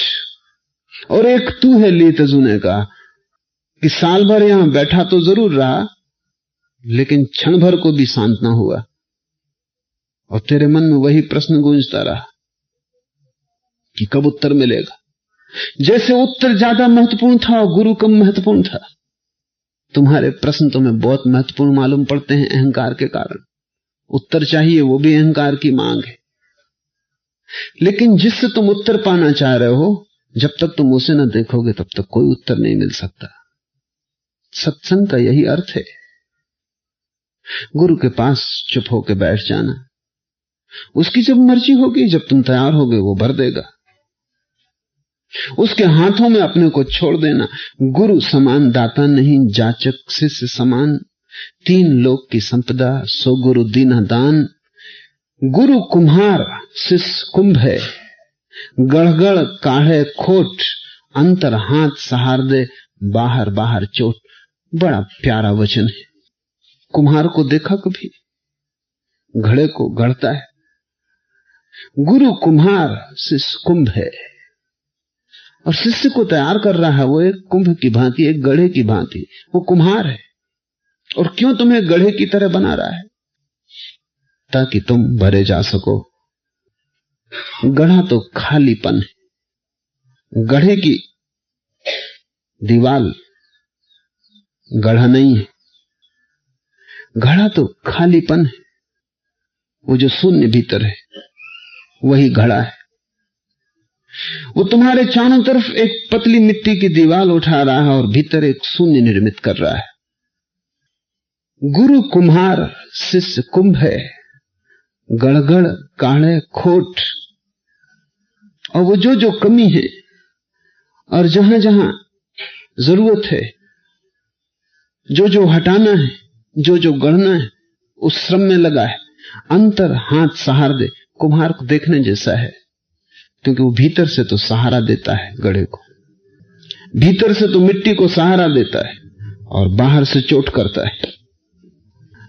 सारे गुरु की प्रक्रिया यही है, भीतर से तुम्हें सहारा देता है, बाहर से तुम्हें चोट देता है।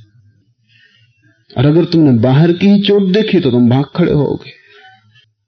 अगर तुम्हें भीतर का सहारा दिख गया तो बाहर की चोट बड़ी प्रीतिकर हो जाएगी। तुम धन्यभागी समझोगे कि बाहर से चोट दी, क्योंकि दोनों जरूरी हैं। भीतर के सहारे से घड़े की दीवार निर्मित होगी, अन्यथा गिर जाएगी। बाहर की चोट से मजबूत होगी, अन्यथा पहली ही प्रक्रिया पानी भरने की वो गढ़ा फूट जाएगा। बाहर से चोट देनी जरूरी है मजबूती के लिए। सब तरह की चोट देगा वो, जो भी चोटें बाद में पड़ सकती, जिनसे घड़ा टूट जाता, वो सब चोट गुरु देगा। कठिन यही है, क्योंकि जैसी चोट लगती है शिष्य भाग खड़ा होता है। वो सोचता चोट लग गई, मेरी तरफ देखा नहीं, मुझे कहा नहीं कि आओ बैठो, मुझे सम्मान न दिया, या कुछ ऐसी बात कही कि मेरा अपमान हो गया, या कुछ इस ढंग से उत्तर दिया कि चोट मार दी। बाहर से चोट जरूरी है, अन्यथा तुम मजबूत ना हो सकोगे। और जब वर्षा होगी पूर्ण की तो तुम फूट जाओगे। भीतर से सहारा, गुरु के दोनों हाथ, वो भीतर से तुम्हें सहारा देगा ताकि तुम अभी ही ना टूट जाओ। बाहर से चोट देगा ताकि तुम कभी भी ना टूटो। गुरु कुम्हार शिष्य कुंभ है, गढ़गढ़ काढ़े खोट, अंतर हाथ सहार दे, बाहर बाहे चोट। गुरु को सिर पर राखिए, चलिए आज्ञा माए, कहे कबीर तादास को, तीन लोग डरनाए। गुरु को सिर पर राखिए, चलिए आज्ञा माए। क्या मतलब है? गुरु को सिर पर रखना आसान, आज्ञा मान के चलना कठिन। लेकिन आज्ञा मान के चलना ही सिर पर रखने का अर्थ है। बहुत सुविधापूर्ण है कि गुरु के चरणों में सिर रख दिया, उससे कुछ फर्क नहीं पड़ता। भीतर तो तुम झुकते ही नहीं, बाहर ही झुक जाते हो, भीतर तो तुम अकड़े ही रहते हो। एक घर में मैं मेहमान था और गृहिणी अपने बच्चे को डांट रही थी। वो काफी शोरगुल उपद्रव मचा रहा था। आकर उसने कहा कि बहुत हो गया, जाओ बैठ जाओ उस कुर्सी पर इसी वक्त। और बच्चे समझ जाते हैं कि कब सीमा आ गई, तो वो जाके कुर्सी पर बैठ गया। फिर वहां से घूर के मां को देखता रहा। उसने कहा अच्छा कोई बात नहीं, बाहर बाहर बैठे हैं, भीतर तो हम खड़े ही। बाहर बाहर झुकना बहुत आसान, बाहर बाहर सम्मान बताना बहुत आसान, आज्ञा मान के चलना बहुत कठिन, क्योंकि वो भीतर झुकना है। गुरु जो कहे, आज्ञा मानने का अर्थ है कि उसमें तुम तर्क मत लगाना, क्योंकि तुमने तर्क लगाया, सोचा, फिर माना, तो तुम अपनी आज्ञा मान रहे हो, गुरु की नहीं। तुम्हारी बुद्धि ने कहा ठीक है तो तुमने किया, लेकिन अगर बुद्धि तुम्हारी ये भी कहे कि ठीक नहीं, तब भी तुम आज्ञा गुरु की ही मानना। तभी तो बुद्धि टूटेगी और गिरेगी। जब तुम बुद्धि की ही सुनते जाओगे तो तुम सिर से नीचे ना उतर सकोगे, हृदय तक तुम्हारी जड़ें ना पहुंच पाएंगी। गुरु बहुत बार ऐसी बात तुम्हें करने को कहेगा जिसे वो भी जानता है कि वो अतर्क है, जिसे वो भी जानता है कि बुद्धि राजी ना होगी, जिसे वो भी भली भांति जानता है कि कोई भी साधारण आदमी कहेगा क्या पागलपन। गुरुजीएफ अपने शिष्यों को ऐसी आज्ञाएं देता था जो कि बिल्कुल बुद्धिहीन है। एक आदमी आया, उसने कभी शराब नहीं पी, सच्चरित्र आदमी है, शाकाहारी है, और उससे गुरुजीएफ ने कहा कि तू मांस खा और शराब पी। साफ बात है कि आदमी पागल है, और इस आदमी चौंका होगा। उसने कहा क्या कह रहे हैं आप? वो आदमी भाग खड़ा हुआ। गुरुजीएफ के एक शिष्य ने पूछा कि क्या प्रयोजन था?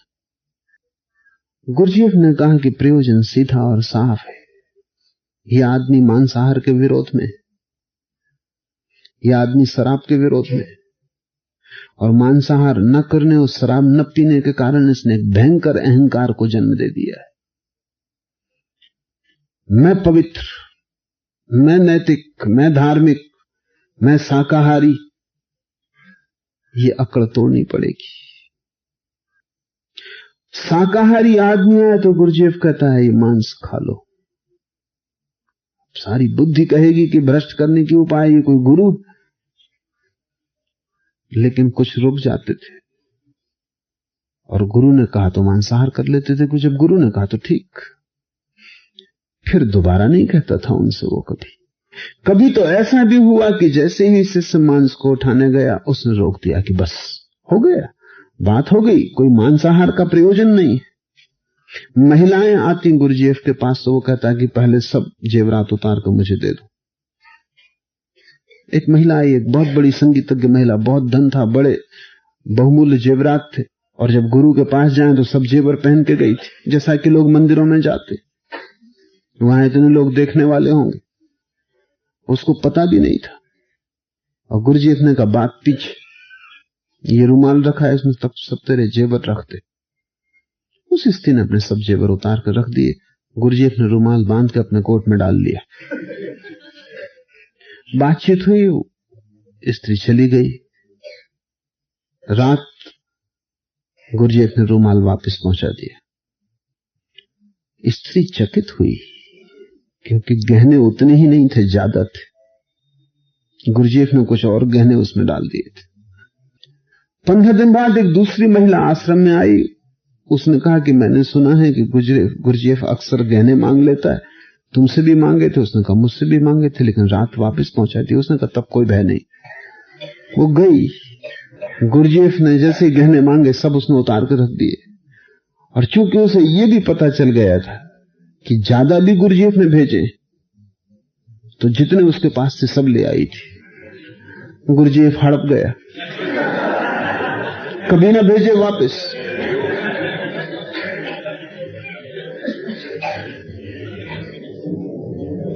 गुरु को तुम धोखा न दे सकोगे, वह असंभव है। तुम्हें तोड़ना ही है उसे। तुम जैसे हो तुम्हें मिटाना है, ताकि तुम्हें नया बनाया जा सके। तुम्हारे कुंभ को फिर से गढ़ना है, तुम्हारी बुद्धि से नहीं चलेगा। श्रद्धा का अर्थ है कि अब मैं नहीं, अब तू है। श्रद्धा का अर्थ अब जो तू कहेगा वो हम पूरा करेंगे। कई बार बड़ी अद्भुत घटनाएं घटी। मारपा अपने गुरु के पास गया तिब्बत का एक फकीर, सीधा आदमी था, लेकिन वो इतना सीधा और सरल था कि दूसरे शिष्य संकित हो गए कि जल्दी ही वो गुरु का उत्तराधिकारी हो जाएगा। था भी वो उत्तराधिकारी, हुआ भी। शिष्यों ने अड़चन डालनी शुरू की। शिष्यों ने मारपा को एक दिन कहा कि गुरु ने आज्ञा दी। गुरु को पता ही नहीं था। गुरु ने आज्ञा दी है कि अगर तुम्हारी श्रद्धा सच तो इस पहाड़ से कूद जाओ। मारपा कूद गया। शिष्य भागे नीचे पहुंचे। बड़ी भयंकर खाई थी, उसमें बचने का कोई उपाय ही नहीं था, और वो एक वृक्ष के नीचे ध्यान कर रहा था। उन्होंने समझा कि संयोग ही होगा, ये हो ही नहीं सकता, संयोग की बात है। मकान में आग लगी थी। उन्होंने कहा कि गुरु की आज्ञा है, भीतर प्रवेश कर जाओ। उसने गुरु से जाके भी कभी नहीं पूछा कि तुम ये आज्ञाएं भी भेजते हो कि यही लोग करवा रहे हैं। इतनी भी क्या श्रद्धा, उसकी मर्जी। वो आग में घुस गया, उसके वस्त्र तक न जले। नदी पार कर रहे थे, शिष्यों ने कहा कूद जाओ, तुम तो पानी पे चल सकते हो, क्योंकि कहा है शास्त्रों में कि जिसकी श्रद्धा अटूट है वो पानी पे चल सकता। मारपा पानी पे चल गया। तब संयोग मानना मुश्किल हो गया। उन्होंने गुरु को जाके कहा कि बड़ा हैरानी की बात है, माफ करें, हम आपके नाम से इसको सताते रहे, लेकिन आपके नाम की महिमा अपार है। ये तो आग में चला गया, जला नहीं, पहाड़ से कूद गया, मरा नहीं, पानी में चल गया। गुरु को अकड़ हुई। गुरु कोई ज्ञान को उपलब्ध व्यक्ति नहीं था, सच्चरित्र था, आचरणवान था, सब तरह के योग साधन किए थे, लेकिन अभी पहुंचा नहीं था। उसने कहा जब मेरे नाम से मारपा चल गया तो मैं खुद। तो उसने अपने शिष्यों से कहा इसमें क्या बात है, मारपा की क्या खूबी, मेरे नाम का रहस्य। एक दिन सब नाव पर चल रहे थे, तो शिष्यों ने कहा कि आज आप पानी पर चलें। उसने कहा इसमें क्या कठिनाई है। वो चला और डूब गया। बामुश्किल उसको निकाला जा सका। मारपा गुरु के नाम के कारण नहीं चल रहा था, मारपा श्रद्धा के कारण चल रहा था। अगर तुम ठीक समझो तो श्रद्धा ही गुरु है।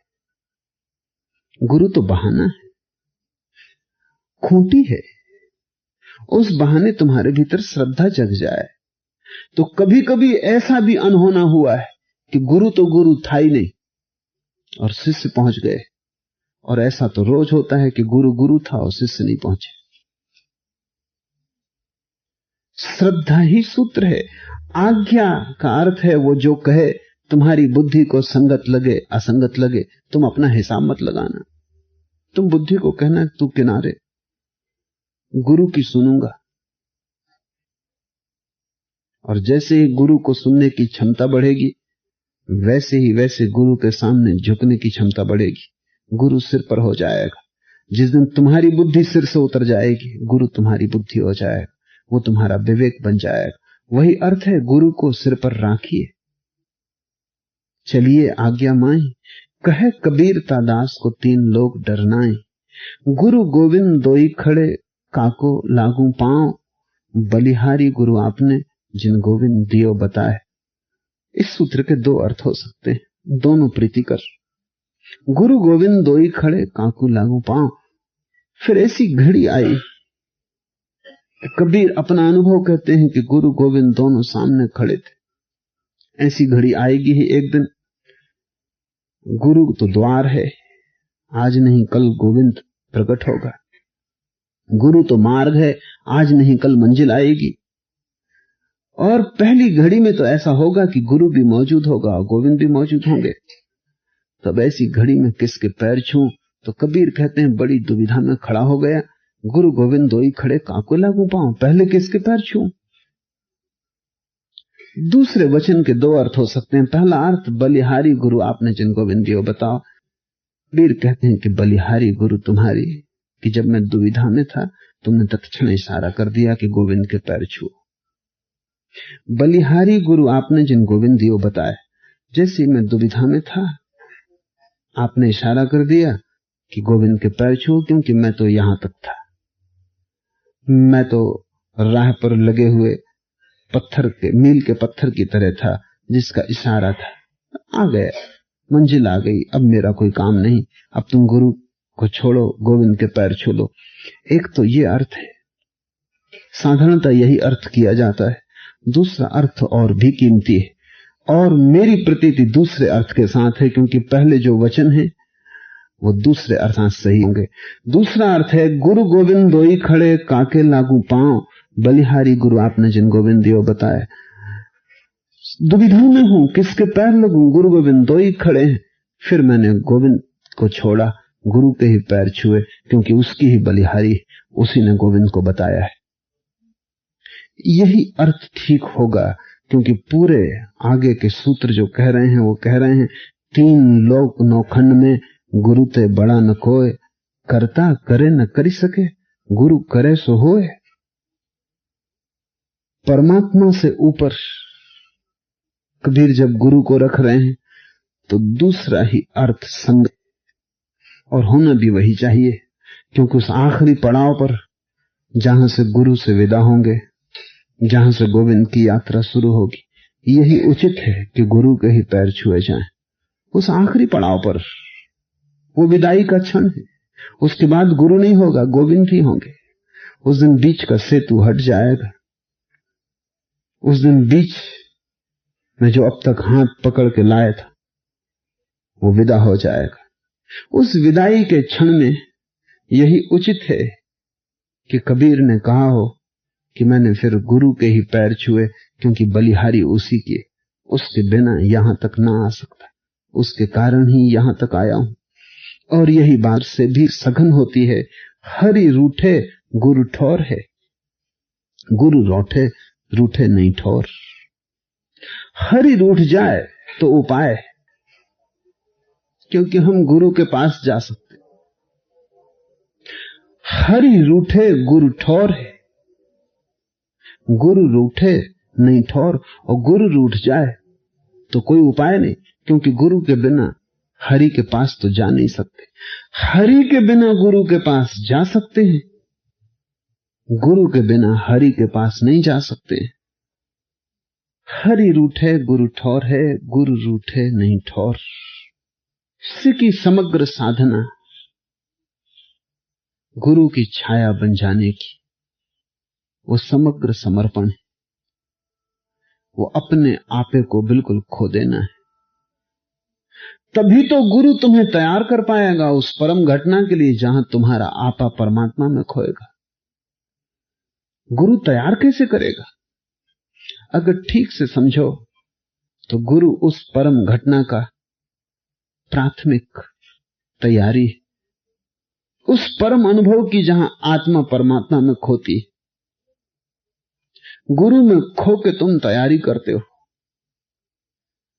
जब पूरा हो जाएगा उसी क्षण द्वार खुल जाते, उसी क्षण गुरु गोविंद दोनों खड़े हो जाते।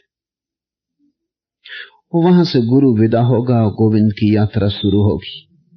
तो ऐसा समझो कि तीन यात्रा पथ, एक है जो तुमने अपनी बुद्धि से चुना, जो अहंकार का पथ है। दूसरा है जो परम ब्रह्म का पथ है, दोनों समानांतर है, कहीं मिलते नहीं।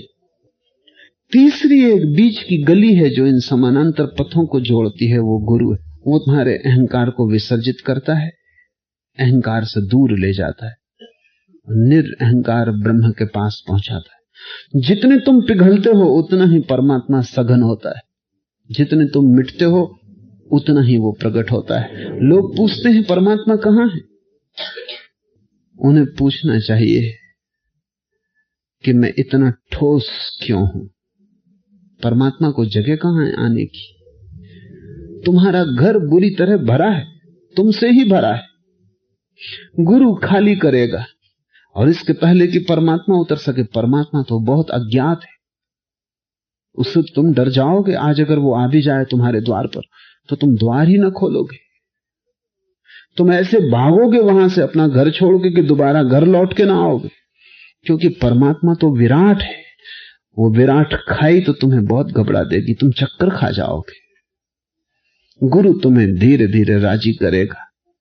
ऐसा समझो, सागर में नदी गिरती है,